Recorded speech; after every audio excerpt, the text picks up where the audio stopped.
اور بہرحال تیمم میں تو فقہا فرماتے ہیں کہ وہ ایسی عبادت مقصودہ کی نیت کرے جو بغیر طہارت کے صحیح نہیں ہوتی، جیسے سجدہ تلاوت اور نماز ظہر۔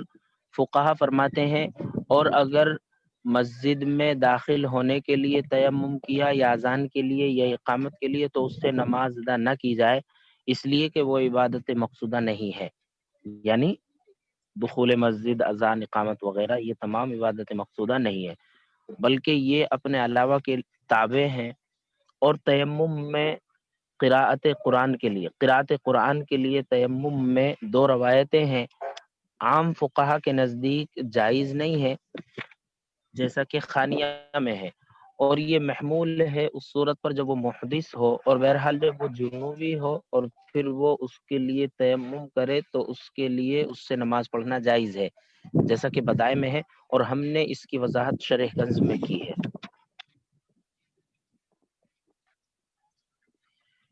جو عبادت آدمی انجام دے رہا ہے، ادا کر رہا ہے، اس میں اسی عبادت کی نیت کرنی ضروری ہے۔ اس عبادت کے علاوہ اگر دوسری نیت کرے گا تو وہ درست نہیں۔ مثلا ظہر کی نماز پڑھ رہا ہے تو اس میں ظہر کی نیت کرنا ہی ضروری ہے، ظہر کے علاوہ عصر کی نیت کرنے لگے، یا مغرب کی نماز پڑھ رہا ہے اور اس میں عشاء کی نیت کر لے، تو یہ درست نہیں ہے۔ تو یہاں پر مصنف اسی کو بتا رہے ہیں اور ایک مسئلہ بیان کیا ہے۔ مسئلہ یہ ہے کہ ایک آدمی جمعے کی نماز میں شریک ہو رہا ہے، لیکن امام اس وقت تشہد میں ہے، اتحیات میں ہے اور قاعدہ اخیرہ میں ہے، یا پھر سجدہ سہو میں جو ہے امام کے ساتھ جو ہے وہ جمعے کی نماز میں شریک ہوا، تو ایسی صورت میں امام محمد رحمہ اللہ کے نزدیک وہ جمعے کی نماز کی نیت کرے گا اور اس نماز کو ظہر ادا کرے گا، اس نماز کو ظہر ادا کرے گا۔ یہ امام محمد کے یہاں ہے، لیکن یہ مفتابی نہیں ہے۔ مفتابی جو ہے وہ شیخین کا مسلک ہے۔ شیخین کا مسلک یہ ہے کہ وہ اس نماز کو جمعے ہی کی نماز ادا کرے، وہ اس نماز کو جمعے ہی کی نماز ادا کرے، اور اس میں کوئی استثناء نہیں ہے۔ گویا امام محمد رحمہ اللہ کے یہاں یہ مسئلہ مستثنا ہے، اور شیخین کے یہاں اس مسئلے میں کوئی استثناء نہیں ہے، فلا استثناء۔ یعنی اگر امام تشہد میں ہے، تشہد میں امام صاحب کو اس نے پایا ہے، یا سجدہ سہو میں امام کو پایا ہے، تو امام محمد کے یہاں تو وہ جمعے کی نیت کرے گا اور اس نماز کو ظہر ادا کرے گا۔ یعنی جب امام سلام پھیر دے تو 2 رکعت اور ملا کر کے اس نماز کو ظہر ادا کرے گا۔ یہ امام محمد رحمہ اللہ کے یہاں ہے۔ لیکن شیخین کے یہاں یہ ہے کہ وہ اس نماز کو جمعے ہی کی نماز ادا کرے، اور اس میں کوئی استثناء نہیں ہے، اور مفتابی مسلک اور قول بھی یہی ہے۔ لیس لناوin ان ينوي خلاف ما يؤدي الا على قول محمد في الجمعة فانه اذا ادرك الامام في التشهد او في السجود السهو نواها جمعة ويصليها ظهرا عنده والمذهب انه يصليها جمعة فلا استثناء۔ تو مختار مذہب جو شیخین کا مسلک ہے وہ یہ ہے کہ وہ اس نماز کو جمعے کی نماز ادا کرے، اور اس میں کوئی استثناء نہیں۔ یہاں مصنف نے مطلقاً استثناء کہہ دیا کہ اس میں کوئی استثناء نہیں ہے، یعنی اس مسئلے میں کوئی استثناء نہیں ہے۔ اس پر اعتراضات ہے۔ اعتراض یہ ہے کہ آپ نے جو کہا کہ جو عبادت انجام دے رہا ہے اس میں اسی عبادت کی نیت ضروری ہے، اور اس میں کوئی استثناء نہیں ہے۔ حالانکہ ہم دیکھتے ہیں کہ بہت سی عبادتیں ایسی ہیں کہ نیت کچھ اور ہوتی ہے اور ادا کوئی سی عبادت ہو رہی ہے۔ مثلا ایک آدمی نے یوم الشک میں روزہ رکھا،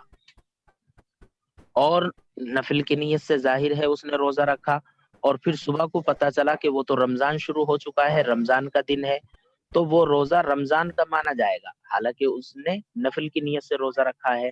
تو نیت کچھ اور ہے اور ادائیگی کسی اور چیز کی ہو رہی ہے۔ یا ایسے ہی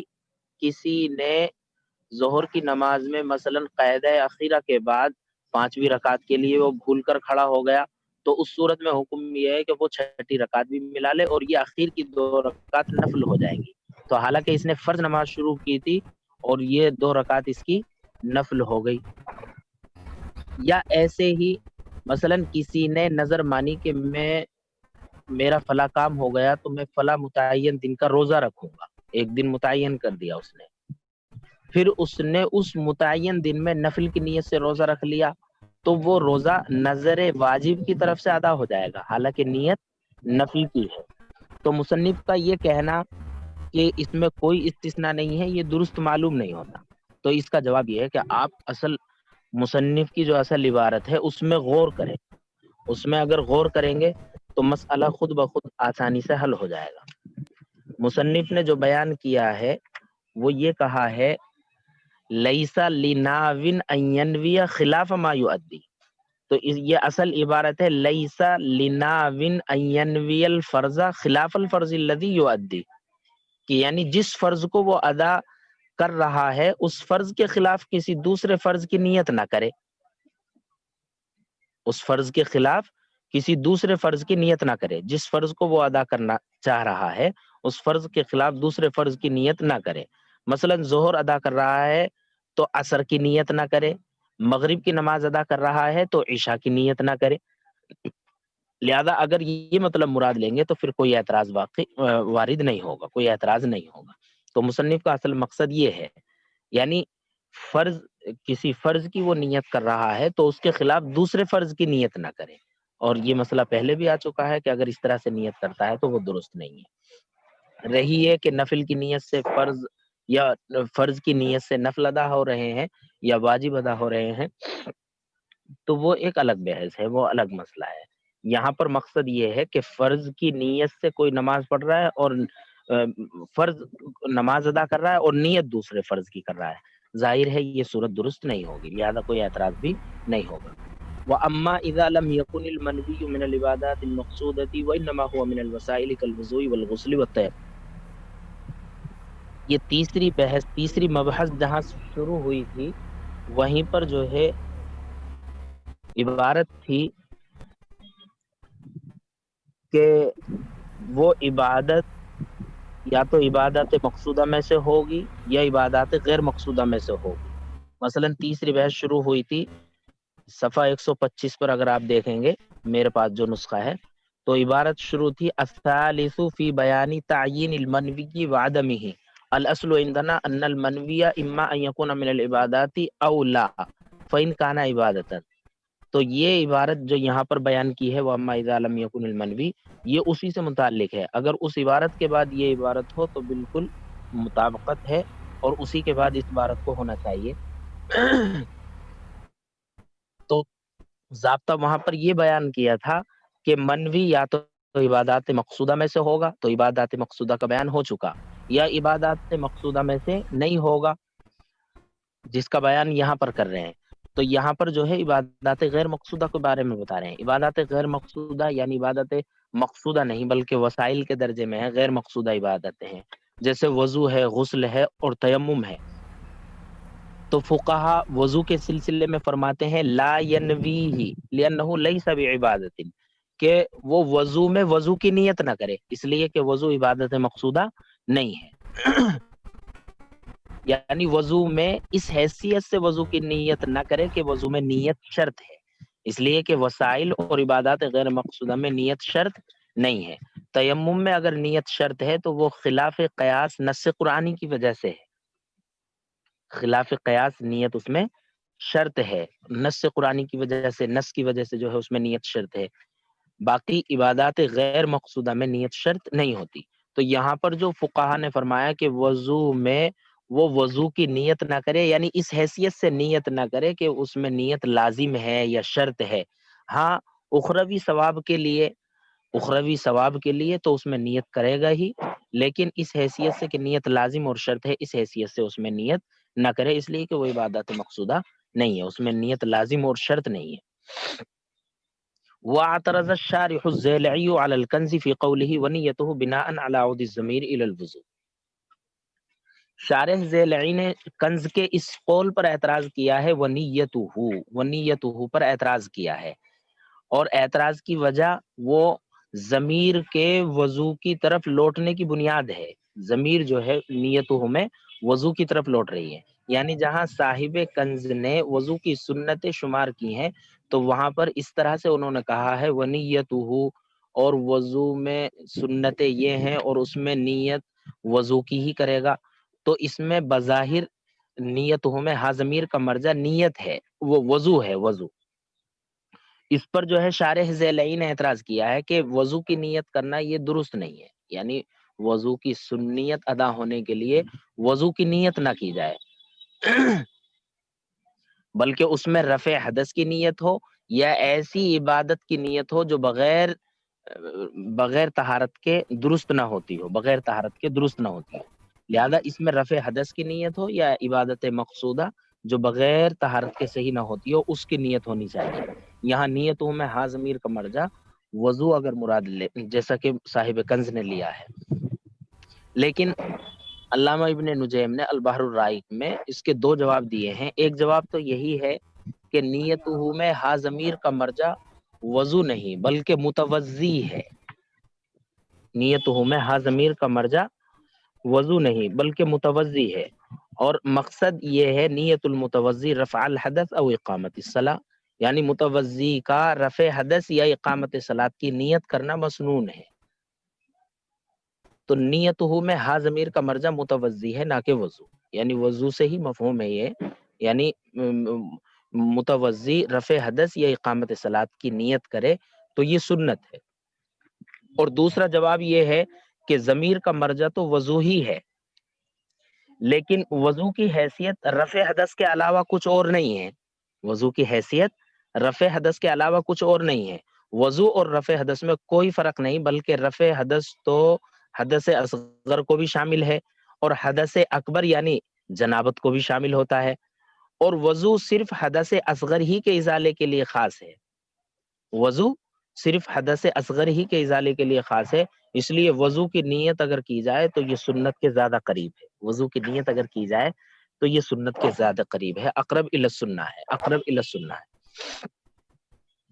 اسی طرح کا اعتراض صاحب قدوری پر بھی کیا ہے۔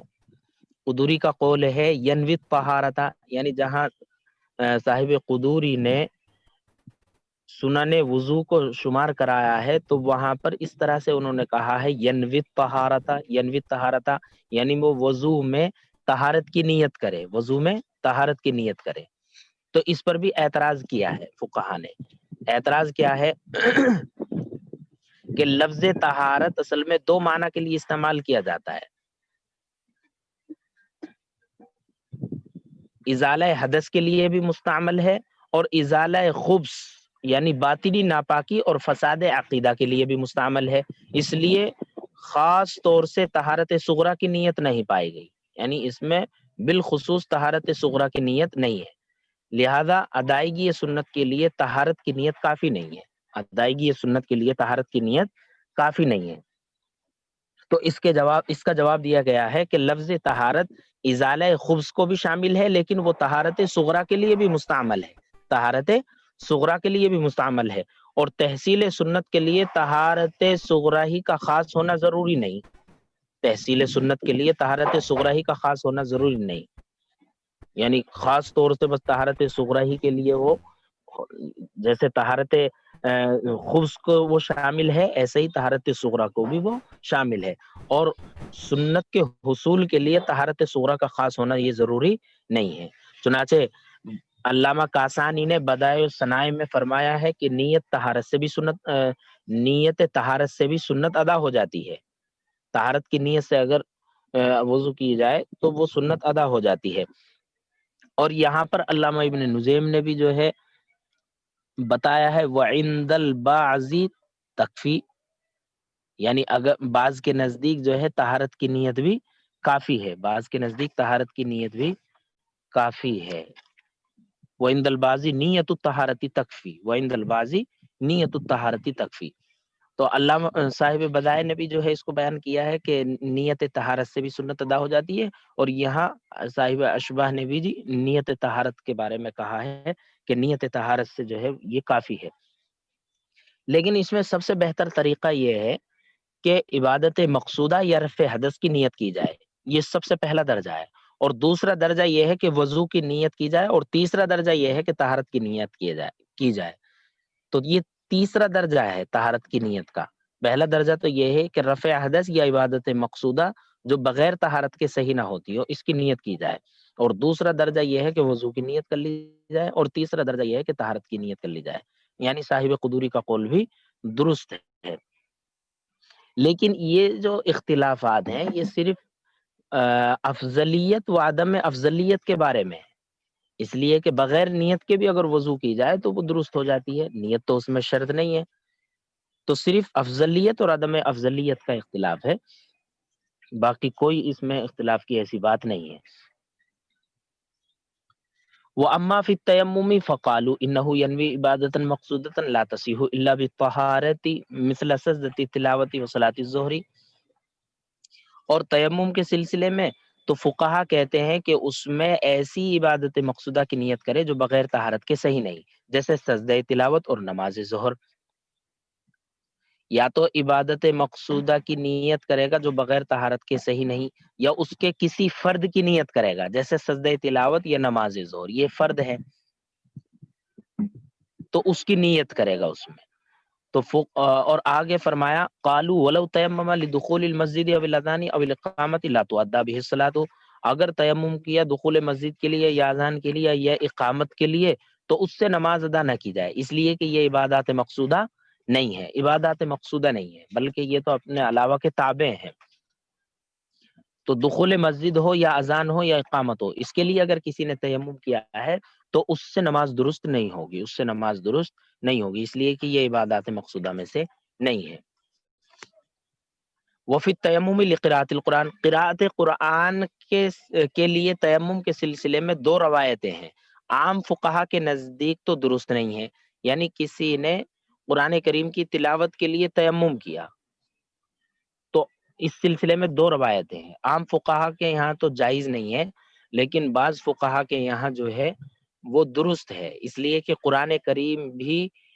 عبادات مقصودہ یعنی نماز کا ایک جز ہے، نماز کا ایک فرد ہے، اس میں بھی گویا عبادت مقصودہ کا ایک جز ہے، لیکن اس میں دو شرطیں بیان کی گئی تھی، دو شرطیں بیان کی، ایک تو یہ کہ وہ عبادت مقصودہ ہو یا اس کا کوئی جز ہو اور وہ ایسی عبادت ہو جو بغیر طہارت کے صحیح نہ ہوتی ہو، حالانکہ قراءت قرآن بغیر طہارت کے یعنی اگر بے وضو ہو تو درست ہے، بے وضو آدمی قراءت قرآن کر سکتا ہے، تو یہاں پر جو عام فقہا کے نزدیک کہا ہے کہ جائز نہیں ہے، یہ اسی صورت پر محمول ہے، اس لیے کہ جو دوسرا جز ہے، دوسری جو شرط ہے کہ وہ بغیر طہارت کے صحیح نہ ہوتی ہو، یہ دوسری شرط اس میں نہیں پائی گئی، تو عام فقہا کے نزدیک جو ہے کہ وہ درست نہیں ہے، وہ اس صورت میں ہے جب محدث تیمم کرے قراءت قرآن کے لیے، قراءت قرآن کے لیے اور جن فقہا کے یہاں درست ہے تو وہ اس صورت میں ہے جب وہ جنوبی ہو، اس لیے کہ جنوبی جب تیمم کرے گا قراءت قرآن کے لیے تو ایک تو قرآن کریم عبادت مقصودہ کا جز ہے، دوسرے یہ کہ جنوبی کے لیے تلاوت قرآن ناپاکی میں جائز نہیں ہے، جنوبی کے لیے تلاوت قرآن جائز نہیں ہے، لہذا جنوبی نے اگر تیمم تلاوت قرآن کی نیت سے کیا ہے تو چونکہ عبادت کا جو اس نیت کا جو دوسرا جز تھا یعنی وہ ایسی عبادت کی نیت کرے جو بغیر طہارت کے صحیح نہ ہو، تو گویا یہ دوسرا جز بھی پایا جا رہا ہے، یعنی جنوبی کے لیے تلاوت قرآن درست نہیں ہے، جنوبی کے لیے تلاوت قرآن درست نہیں ہے، لہذا جن فقہا نے یہ کہا کہ قراءت قرآن کے لیے تیمم کی صورت میں وہ جو ہے نماز ادا کر سکتا ہے تو وہ اسی صورت پر محمول ہے جب وہ جنوبی ہو، لیکن اگر وہ محدث ہو، بے وضو ہو اور تلاوت قرآن کے لیے تیمم کرے تو پھر اس کے لیے نماز پڑھنا اس تیمم سے درست نہیں ہے۔ شاید آپ کی سمجھ میں آیا ہو۔ دیکھو وفی التیمم لقراءۃ القرآن روایتانی، اور قراءت قرآن کے لیے تیمم میں دو روایتیں ہیں، فعند العامۃ لا يجوز، عام فقہا کے نزدیک جائز نہیں ہے جیسا کہ خانیہ میں ہے، اور آگے بتا رہے ہیں وَهُوَ مَحْمُولٌ عَلَى مَا إِذَا كَانَ مُحْدِثًا، اور یہ محمول ہے اس صورت پر جب وہ محدث ہونے کی حالت میں اس نے قراءت قرآن کے لیے تیمم کیا ہے، تو ایک جز تو پایا گیا کہ تلاوت قرآن جو ہے وہ عبادت مقصودہ کا جز ہے، لیکن جو دوسری شرط ہے کہ وہ ایسی عبادت مقصودہ ہو جو بغیر طہارت کے صحیح نہ ہو، یہ جز نہیں پایا جا رہا، یہ شرط نہیں پائی جا رہی، لہذا محدث نے اگر تلاوت قرآن کے لیے تیمم کیا ہے تو اس کے لیے نماز پڑھنا درست نہیں ہوگا اس تیمم سے۔ وہ اما اذا کانا جنوبن، اور بہرحال جنوبی، تو اگر اس نے اس کے لیے تیمم کیا ہے تو اس تیمم سے اس کے لیے نماز پڑھنا درست ہو جائے گا، اس لیے کہ جیسے اس نے تلاوت قرآن کے لیے تیمم کیا ہے، تلاوت قرآن کے لیے تیمم کیا ہے، تو قراءت قرآن یہ عبادت مقصودہ کا جز بھی ہے، اور جنوبی کے لیے تلاوت قرآن درست بھی نہیں ہے، جنوبی کے لیے تلاوت قرآن درست بھی نہیں ہے، تو گویا اس نے اس حالت میں اس عبادت کی نیت کی ہے جو بغیر طہارت کے صحیح نہیں ہے، بغیر طہارت کے صحیح نہیں ہے، اس لیے کہ جنوبی کے لیے تلاوت قرآن درست نہیں ہے۔ لہذا اگر جنوبی نے تلاوت قرآن کی نیت سے تیمم کیا ہے تو اس کے لیے اس تیمم سے نماز پڑھنا درست ہو جائے گا، بدا صحیح ہے، اور ہم نے اس کی پوری وضاحت شرح کنز میں کی ہے۔ اب شروع سے ایک مرتبہ دیکھتے چلے جائیں۔ مسئلۃ، مسئلہ لیس لناون ان ینوی خلاف ما یؤدی الا علی قول محمد فی الجمعۃ، کسی نیت کرنے والے کے لیے درست نہیں ہے کہ وہ اس عبادت کے خلاف کی نیت کرے جس کو وہ ادا کر رہا ہے، مگر امام محمد رحمہ اللہ کے قول کے مطابق جمعے میں، اس لیے کہ جب وہ امام کو تشہد میں پائے یا سجدہ سہو میں پائے تو وہ اس میں جمعے کی نیت کرے اور اس نماز کو ظہر ادا کرے۔ امام محمد رحمہ اللہ کے نزدیک والمذہب انہ یصلیھا جمعۃ فلا استثناء، اور مختار مذہب یہ ہے کہ وہ اس نماز کو جمعے ہی کی نماز ادا کرے اور کوئی استثناء نہیں ہے۔ واما اذا لم يكن المنوي من العبادات المقصودة وانما هو من الوسائل كالوضوء والغسل والتيمم قالوا في الوضوء لا ينويه لانه ليس بعبادة، اور بہرحال جب منوی عبادات مقصودہ میں سے نہ ہو بلکہ وہ وسائل میں سے ہو جیسے وضو، غسل اور تیمم، تو فقہا وضو کے سلسلے میں فرماتے ہیں کہ وہ وضو کی نیت نہ کرے، اس لیے کہ وہ عبادت نہیں ہے، یعنی اس حیثیت سے وضو کی نیت نہ کرے کہ وہ واجب اور شرط ہے، نیت چونکہ اس میں وضو میں شرط نہیں ہوتی، ہاں سنت کی حیثیت سے اور اخروی ثواب کے حصول کے لیے وہ نیت کرے گا، لأنه ليس بعبادت، اس لیے کہ وہ عبادت نہیں ہے۔ واعترض الشارح الزیلعی علی الکنز فی قوله ونیته بناء علی عود الضمیر الی الوضوء، اور شارح زیلعی نے کنز پر ان کے قول ونیته میں اعتراض کیا ہے جو ضمیر کے وضو کی طرف لوٹنے پر مبنی ہے، ضمیر جو ہے نیتوں میں وضو کی طرف لوٹ رہی ہے، تو اس پر اعتراض ہے، اعتراض یہ ہے کہ وضو کی نیت نہ کرے، یا تو رفع حدث کی نیت کرے یا ایسی عبادت مقصودہ کی نیت کرے جو بغیر طہارت کے درست نہیں ہوتی ہے۔ اور اسی طرح فقہا نے قدوری پر ان کے قول ینوی طہارتہ میں اعتراض کیا ہے، اور مختار مذہب یہ ہے کہ وہ اس عبادت کی نیت کرے جو بغیر طہارت کے صحیح نہیں ہوتی، یا رفع حدث کی نیت کرے، اور بعض کے نزدیک نیت طہارت بھی کافی ہے، بعض کے نزدیک بھی نیت طہارت بھی کافی ہے۔ تو اس میں پہلا درجہ تو یہ ہے کہ رفع حدث یا ایسی عبادت کی نیت کرے جو بغیر طہارت کے درست نہیں ہوتی، یعنی عبادت مقصودہ کی، اور دوسرا درجہ یہ ہے کہ وضو کی نیت بھی کر سکتا ہے، اور تیسرا درجہ یہ ہے کہ طہارت نیت طہارت بھی کافی ہے۔ صاحب بدائع نے بھی اس کو بیان کیا ہے کہ نیت طہارت بھی سنت کے لیے کافی ہے، اور یہاں صاحب اشباح والنظائر نے بھی اس کو کہا ہے کہ بعض کے نزدیک نیت طہارت کافی ہے۔ وہ اما فی التیمم فقالوا، اور بہرحال تیمم میں تو فقہا فرماتے ہیں کہ وہ ایسی عبادت مقصودہ کی نیت کرے جو بغیر طہارت کے صحیح نہیں، جیسے سجدہ تلاوت اور نماز ظہر، میں نماز ظہر کے لیے تیمم کرتا ہوں، قالوا تو یہ نیت اس کے لیے کافی ہو جائے گی، اس لیے کہ نماز ظہر بھی عبادت مقصودہ کا ایک فرد ہے۔ قالوا فقہا فرماتے ہیں ولو تیمم لدخول المسجد او الاذان او الاقامت لا تؤدى به الصلاۃ، اور اگر تیمم کیا مسجد میں داخلے کے لیے یا اذان کے لیے یا اقامت کے لیے تو اس سے نماز ادا نہ کی جائے، لأنها لیست بعبادت مقصودۃ، اس لیے کہ وہ عبادات مقصودہ میں سے نہیں ہے، یعنی دخول مسجد، اذان وغیرہ۔ وانما هن اتباع لغیرها، اس لیے کہ وہ اپنے علاوہ کے تابع ہیں، یہ تو تابعات میں سے ہے، یہ عبادات مقصودہ میں سے نہیں ہے۔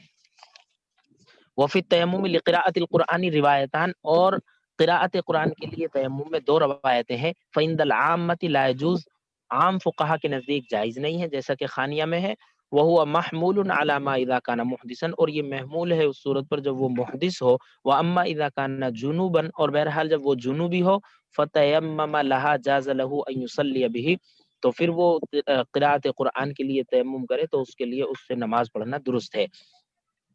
جیسا کہ بدائع میں ہے، اور ہم نے اس کی وضاحت شرح کنز میں کر دی ہے۔